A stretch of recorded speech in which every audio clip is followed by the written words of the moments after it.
तो आज का वीडियो स्टार्ट करते हैं goodbye micro service from hundreds of problem children to one superstar.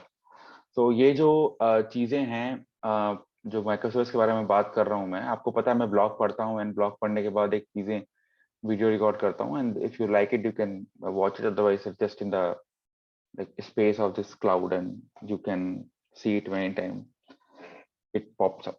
तो बात ये है, ये लिखा गया है जुलाई 10th 2018 में।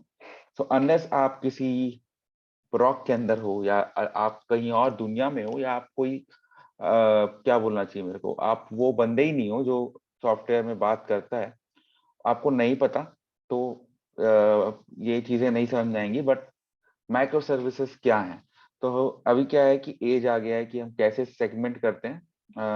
सेगमेंट ने भी ये सेगमेंट एक वेबसाइट है, ओके, तो सेगमेंट ने भी अडॉप्ट किया माइक्रो सर्विस का आर्किटेक्चर शुरू शुरू में। तो पहले उनको ये काफी सही हुआ और उसके बाद उनको पता चला कि ये सबके साथ अच्छा काम नहीं करता। तो ब्रीफली बात ये है कि माइक्रो सर्विस एक सर्विस ओरिएंटेड आर्किटेक्चर होता है जिसमें सर्वर साइड एप्लीकेशन को ऐसे कंडक्ट किया जाता है कि बहुत सारे सिंगल प्रोसेस होते हैं और उनका नेटवर्क रिसोर्स सर्विसेज में एकदम लो फुटप्रिंट होता है, मतलब वो नो नेटवर्क यूटिलाइज करना चाहिए उनको। तो बेनिफिट्स काफी है इसमें कि जैसे आपकी मॉड्युलरिटी इंप्रूव हो जाती है, आपका टेस्टिंग बर्डन कम हो जाता है, आपका फंक्शनल कॉम्पोजिशन अच्छा हो जाता है क्योंकि आप माइक्रो सर्विस को फंक्शनल के हिसाब से आप बांटते हो। आपके एनवायरनमेंट आइसोलेट हो जाते हैं, आप कोई माइक्रो सर्विस कहीं और चला सकते हो, किसी को कहीं और चला सकते हो। आपकी डेवलपमेंट टीम की ऑटोनॉमी होती है कि हर डेवलपमेंट टीम को आप एक सेट ऑफ माइक्रो सर्विसेज दे सकते हो जो कि डील करे। और ये अपोजिट है माइक्रो सर्विस आर्किटेक्चर में, जहाँ पे लार्ज अमाउंट ऑफ फंक्शनलिटी जो है सिंगल सर्विस पे लीड करती है। तो हुआ ये था कि अर्ली 2017 में सेगमेंट की जो है कोर पीस में एक टिपिंग पॉइंट पे आ गया था। तो इनको लगा कि वो माइक्रो सर्विस से निकल रहे हैं ताकि और सब जगह मतलब they are like trying to hit down everyone, उनका काम नहीं चल पा रहा था। तो इंस्टेड जो माइक्रो सर्विस है उनको फास्टर मूव करने के बजाय जो स्मॉल टीम में काफी ज्यादा कॉम्प्लेक्सिटी आ चुकी थी। तो जो एसेंशियल बेनिफिट रहता है माइक्रो सर्विस का, यही उनका एक आर्किटेक्चर का एक बूम बन गया था। तो इनकी वेलोसिटी गिर गई, इनका डिफेक्ट रेट हो गया। तो धीरे धीरे जाके इनकी टीम ने ये बोला कि भाई नहीं हो सकता।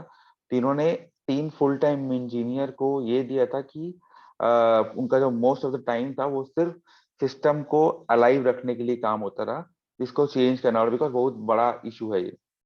तो पहले तो बात करते हैं कि माइक्रो सर्विस काम क्यों किया इनके लिए। सेगमेंट का जो कस्टमर डेटा इंफ्रास्ट्रक्चर है वो हंड्रेड्स ऑफ इवेंट्स लेता है हर सेकंड, और वो फॉरवर्ड करता है उनको अपने पार्टनर एपीआई से, इसलिए इसको सर्वर साइड डेस्टिनेशन हम बोलते हैं। अब ये 100 there are over 100 type of destination है, जैसे गूगल एनालिटिक्स है, कस्टम वेब हुक है, ये सब चीजें। अब बहुत सालों पहले जब प्रोडक्ट इनिशियली लॉन्च हुआ था, आर्किटेक्चर बहुत सिंपल था। एक सिंपल एपीआई थी जो इंजेस्ट करती थी इवेंट को और फॉरवर्ड करती थी डिस्ट्रीब्यूटेड मैसेज क्यू में। और ये इवेंट जो है इस केस में क्या होता है, जेसन ऑब्जेक्ट रहता था जो कि किसी भी जनरेट किया गया है या तो वेब द्वारा या तो मोबाइल ऐप द्वारा, ठीक है, जो कंटेन करता है इंफॉर्मेशन अबाउट उसका यूजर का और उनका एक्शन को। सिंपल पेलोड रहता है। अब क्या होता है, एक सिंपल पेलोड कैसे दिखता था कि जैसे जैसे इवेंट जो है वो कंज्यूम होते थे क्यू से, कस्टमर का सेटिंग्स जो है वो चेक किया जाता रहा और ये डिसाइड किया जाता रहा कि डेस्टिनेशन को रिसीव करना है कि नहीं करना है। और इसके बाद जो है वो डेस्टिनेशन पे भेजा जाता रहा एक के बाद एक। तो जिससे यूजफुल हो गया डेवलपर्स को सिर्फ वही चीजें भेजनी है उनके सिंगल एंड पॉइंट पे। तो segment API instead of building potentially dozens of integration, segment जो है वो एक बार में सारा काम कर लेता था। तो अगर एक रिक्वेस्ट फेल हुआ तो कई बार वो दोबारा ट्राई करने की कोशिश होती थी। समटाइम्स जो है फेलियर जो है वो सेफ है कि रीट्राई कर दो, कई कई बार नहीं होता। तो रीट्राइबल एरर्स को भी पोटेंशियली एक्सेप्ट करना चाहिए डेस्टिनेशन को। तो एग्जांपल अपना 500 sorry HTTP 500 rate limits and time out होता है, ये सब नॉन रिट्राइबल। अब ये सब है, अब नॉन रिट्राइबल एरर्स जो हैं are request that can be make sure that वो कभी रिक्वेस्ट एक्सेप्ट ही नहीं करेगा, जैसे आपका इनवैलिड क्रेडेंशियल्स या मिसिंग रिक्वायर्ड फील्ड्स, राइट। तो आप देख सकते हैं ये एपीआई है, वो क्यू पे डाल देता था, क्यू पे जाने के बाद डेस्टिनेशन वर्कर में चले जाता था। अब अगर फेल हुआ तो वापस रिट्राई करते थे। अब एट दिस पॉइंट क्या होता है, सिंगल क्यू जो है वो न्यू इवेंट भी रखता था और पुराने इवेंट भी रखता था सारे डेस्टिनेशन पे। तो इससे क्या होता था कि वो ब्लॉकिंग हो जाती थी, मीनिंग कि अगर एक डेस्टिनेशन स्लो हो गया है या मतलब बंद हो गया है, तब भी जो रीट्राई है वो क्यू को फ्लड करते रहते थे, जिसके कारण डिले होता था। अब इमेजिन ये करो कि एक डेस्टिनेशन है एक्स, वो टेम्पररी इशू के कारण जूझ रहा है, तो जो भी रिक्वेस्ट है वो टाइम आउट हो रही है। नाउ सिर्फ उसके साथ साथ जो लार्ज ब्लॉकिंग ऑफ रिक्वेस्ट है, जिसको अभी भी डेस्टिनेशन एक्स पहुंचना है, वो भी फैलते जा रहे हैं, बढ़ते जा रहे हैं। और इसके साथ हर फेल्ड इवेंट जो है वो वापस उसको क्यू में डालते जा रहा है। जहां तक कि इनका सिस्टम जो था वो ऑटोमेटिकली स्केल कर लेता था in response to increase load पे। सडन इंक्रीज से क्या होता था, काफी ज्यादा आउटस्पेस हो जाता था और एबिलिटी कम हो जाती थी स्केल अप करने की। इसी कारण जो नए इवेंट है वो डिले होते थे। तो उससे क्या होता है कि डिलीवरी टाइम जो है वो सारे डेस्टिनेशन का बढ़ जाता था, सिर्फ एक्स के कारण। अब कस्टमर जो है वो टाइमलाइन पे रिलाई करते थे, तो ये इंक्रीज नहीं करा सकते थे अपना वेट टाइम। ठीक है, तो ये जो आपका बैक प्रेशर है उससे। नाउ इसको सॉल्व करने के लिए जो head in line blocking problem को है, जो टीम ने क्रिएट किया एक सेपरेट सर्विस जो और क्यू हर डेस्टिनेशन के लिए। ठीक है, तो ये जो न्यू आर्किटेक्चर है वो क्या करता है, एक एडिशनल राउटर रखता था जो कि इनबाउंड इवेंट्स को रखता था और डिस्ट्रीब्यूट करता था कॉपी ऑफ द इवेंट को हर सिलेक्टेड डेस्टिनेशन पे। नाउ अगर एक डेस्टिनेशन का प्रॉब्लम है तो बाकी वाले जो है वो अपना काम कर लेते थे। ये थोड़ा माइक्रो सर्विस आर्किटेक्चर टाइप का हो गया। ठीक है ना। अब विच वाज ये काफी क्रूशियल था क्योंकि सब सबको पहुंचना रहता है। तो यहाँ पे आप देख सकते हो कि एपीआई के बाद एक राउटर भी आ गया। अब वो राउटर उसको डिफरेंट डिफरेंट डेस्टिनेशन पे भेजता है। अब केस क्या हुआ इंडिविजुअल रेपो का, हर डेस्टिनेशन एपीआई के लिए हम एक डिफरेंट रिक्वेस्ट फॉर्मेट रखते हैं। तो उसके लिए कस्टम कोड रखना है, ट्रांसलेट करना है टू मैच द फैक्ट। अब बेसिक एग्जांपल क्या होता है कि जो डेस्टिनेशन एक्स है वो सेंडिंग बर्थडे को एक डीओबी से करता है, और जहाँ इन द पेलोड वेयर जो एपीआई वो डॉट बर्थडे रिक्वेस्ट करता है। ये जो ट्रांसफॉर्मेशन है ये ऐसे दिखता है। कई बार जो मॉडर्न डेस्टिनेशन एंड पॉइंट है उन्होंने अडॉप्ट कर लिया कि सेगमेंट का request formatting by make it some transformation relatively simple. However ये जो ट्रांसफॉर्म्स होते थे can be very complex depending on the structure of destination API. तो अगर हमको कोई ओल्ड या स्प्रॉलिंग डेस्टिनेशन पे भेजना है तो हमको अपने इन हैंड उसको एक्सएमएल फॉर्मेट में कन्वर्ट करना पड़ता है। जब डेस्टिनेशन को हम सेपरेट सर्विसेज में डिवाइड किए तो सारा कोड जो है वो एक रेपो पे होता था। ये जो ह्यूज पॉइंट ऑफ फ्रस्ट्रेशन है, बिकॉज एक सिंगल ब्रोकन जो टेस्ट है वो सारा डेस्टिनेशन को फेल करता था। और जब भी इनको डिप्लॉय करना था चेंज को, इनको सारी टाइम रखनी थी वो ब्रोकन टेस्ट को चेंज करने के लिए, फिक्स करने के लिए। तो इसके लिए क्या किया इन्होंने कोड भी ब्रेकआउट कर दिया ईच डेस्टिनेशन का इनटू देयर ओन रेपो पे। अब डेस्टिनेशन जो ऑलरेडी ब्रोकन आउट थे सो उनको हटा दिया गया या वो उनको अपने से अलग से ठीक कर दिया गया। तो ये स्प्लिट टू सेपरेट रेपोस, ये क्या हुआ कि हम आइसोलेट कर दिए डेस्टिनेशन का टेस्ट सुइट्स को इजीली। ठीक है, अब scaling micro service and repo. तो जैसे जैसे बढ़ते गया उन्होंने 50 डेस्टिनेशन ऐड कर लिए और मतलब 50 नए रेपो आ गए। तो इस बर्डन को डेवलपिंग एंड मेंटेनिंग को करने के लिए इन्होंने शेयर्ड लाइब्रेरी यूज की जो कॉमन ट्रांसफॉर्म और फंक्शनैलिटी यूज करते हैं, जैसे एचटीटीपी रिक्वेस्ट हैंडलिंग इन्होंने यूज की। फॉर एग्जांपल अगर इनका कोई name of a user form an event जो है वो इवेंट डॉट नेम आता है, तो इसको हम डेस्टिनेशन कोड से कॉल कर देते हैं। अब द शेयर्ड लाइब्रेरी जो है ये चेक करता है कि इवेंट का जो प्रॉपर्टी है की नेम एंड नेम, अगर दोनों एग्जिस्ट नहीं करते तो ये फर्स्ट नेम चेक करता है, प्रॉपर्टीज ऑफ फर्स्ट नेम और फर्स्ट नेम, ऐसे तीन करके।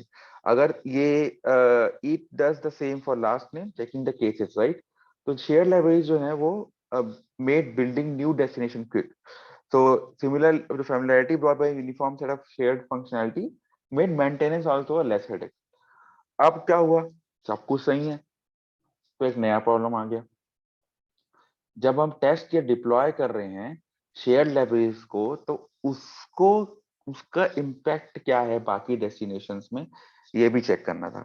तो ये क्या हुआ कि उसमें काफी ज्यादा एफर्ट लगे मेंटेन करने के लिए। इससे क्या हुआ कि इनको अपने लाइब्रेरीज को इम्प्रूव करने के लिए इनको काफी कुछ चीजें करनी पड़ती थी। तो इस पे क्या होता था कि इंजीनियर्स विल बहुत ही अपडेटेड वर्जन डालते थे single destination code code base पे। अब इसके बाद क्या हुआ, जो वर्जन है शेयर डायबिलिटी के ये थोड़े डाइवर्स होने लग गए different different destination code base के कारण। ठीक है, तो इससे एक बेनिफिट था पहले कि हम एक लाइब्रेरी यूज करते थे, अब वही शेयर लाइब्रेरी के डिफरेंट डिफरेंट वर्जन जा रहे हैं।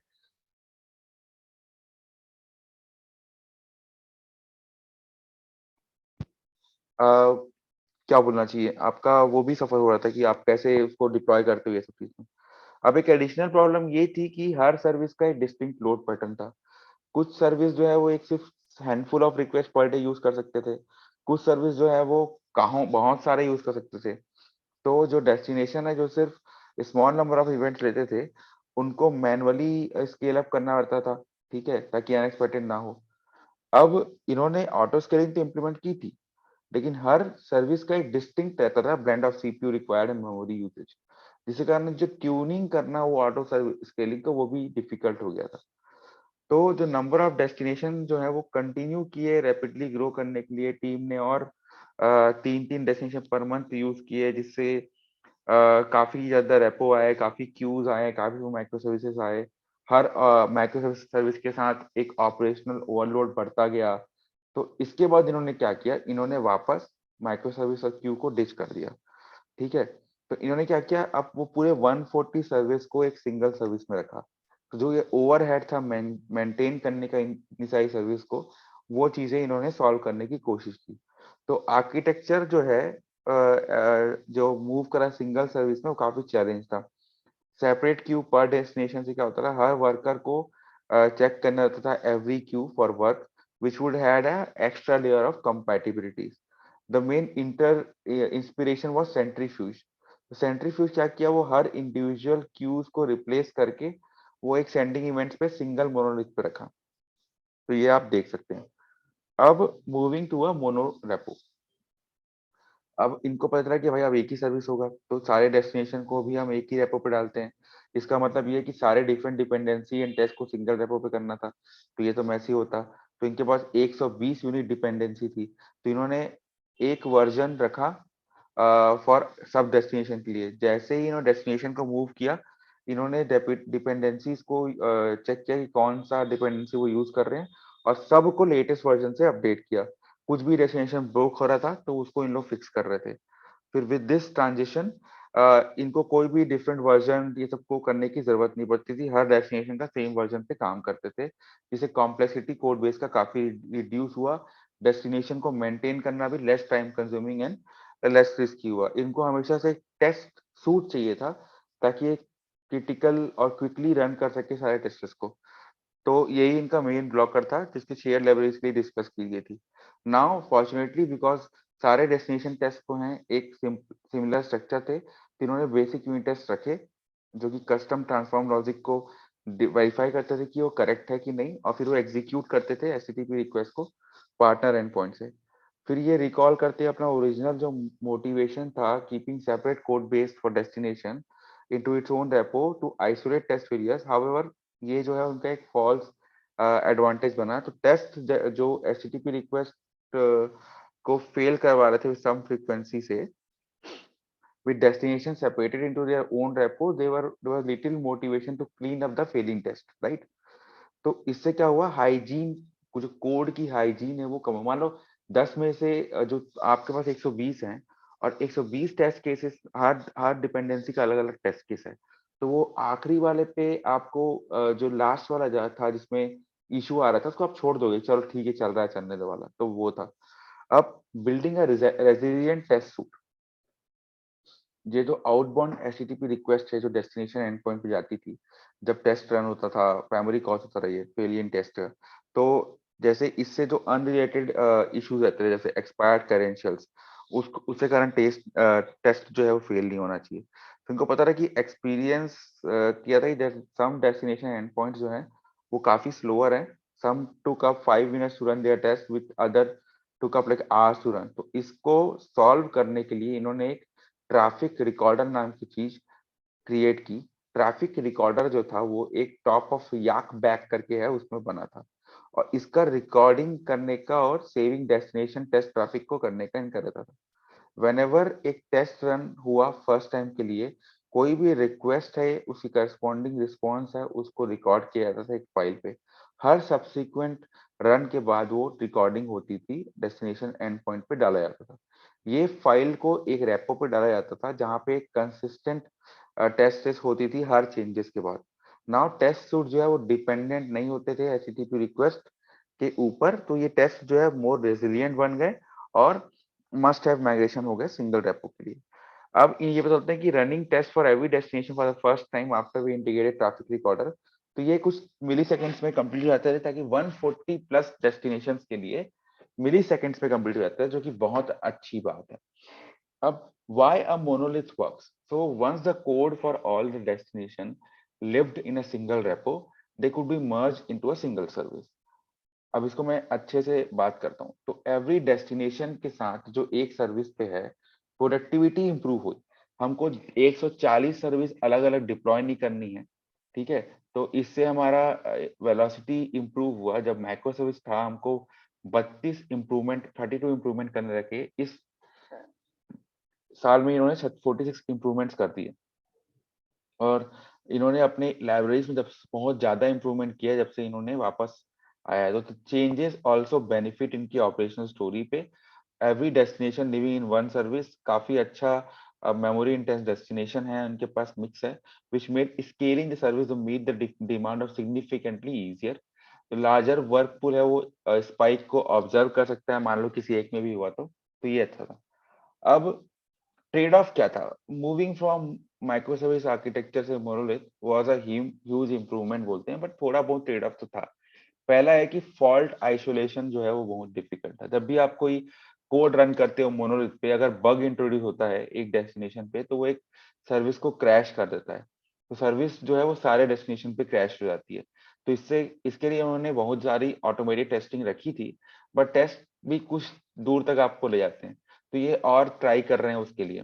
अब इन मेमोरी कैशिंग जो है वो लेस इफेक्टिव हो गई, बिकॉज जब इनके पास एक सर्विस था पर डेस्टिनेशन, उनका लो ट्रैफिक रहता था डेस्टिनेशन से, तो ये काफी कैशेस रख सकते थे। बट अब अगर क्योंकि इतनी सारी सर्विस है तो बहुत कैश हो जाती है, तो इनको रेडिस वेडिस यूज करना पड़ता था। बट अनदर पॉइंट है कि इन द एंड ये बोला कि एफिशिएंसी थोड़ी कम हो जाए, तो ये सही रहेगा करके। Updating the version of a dependency में ब्रेक मल्टीपल डेस्टिनेशन, ये बात तो सही है कि उनकी डिपेंडेंसी को इन लोग सिंगल वर्जन पे रखते हैं, तो अगर इनको वो अपडेट करें, सब में अपडेट करना रहता है इनको। अब कंक्लूजन तो यही है कि इनिशियल माइक्रो सर्विस आर्किटेक्चर कुछ टाइम के लिए काम किया, इमीडिएट परफॉर्मेंस दिया, और लैक ऑफ प्रॉपर टूलिंग थी इनकी टेस्टिंग और डिप्लॉइंग आर्किटेक्चर के लिए, तो ये सब हुआ। अब इनको एक रॉक सॉलिड टेस्टिंग सूट चाहिए था जो कि सब कुछ एक रेपो पे डाल सके, इसके अलावा ये लोग कुछ नहीं कर सकते थे। इन्होंने ट्रेड ऑफ को एक्सेप्ट किया और वही उनके बिजनेस के लिए सक्सेसफुल रहा। So I think that is the video which I wanted to create today. I hope you have liked it. I literally want you to read this blog, but हो सकता है कि आपको पसंद आया हो। बाकी के लिए बाय बाय, बाद में मिलेंगे।